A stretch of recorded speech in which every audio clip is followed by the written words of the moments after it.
Martin Luther King Jr. was born on January 15, 1929, in Atlanta, Georgia, into a deeply religious family.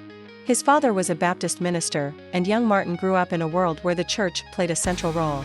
But outside the sanctuary of his home, the harsh reality of segregation and racial injustice loomed large. These early experiences shaped his understanding of the world and set the stage for his later activism.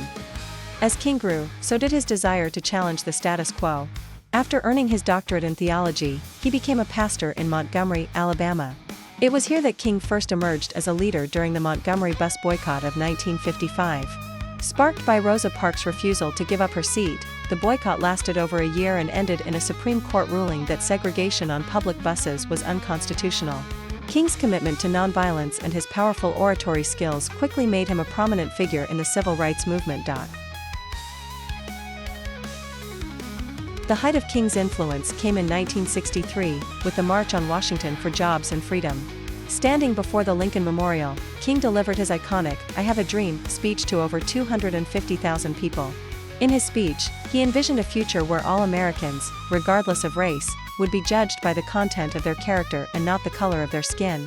This moment became a defining symbol of the civil rights movement and cemented King's legacy as a beacon of hope and change.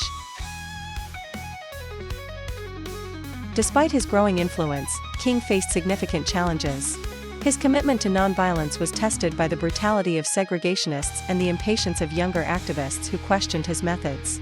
The FBI, under J. Edgar Hoover, also targeted King, attempting to discredit him through surveillance and intimidation. Yet, King remained steadfast, knowing that his fight for justice would require enduring immense hardship and sacrifice.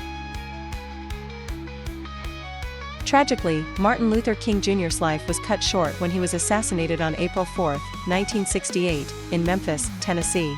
But his legacy lives on. King's vision of a just and equal society continues to inspire movements for civil rights around the world. His dream, that one day all people will be judged not by the color of their skin but by the content of their character, remains a guiding light for those who seek justice and equality. His life's work reminds us that the fight for civil rights is far from over, but with courage and perseverance, we can move closer to that dream.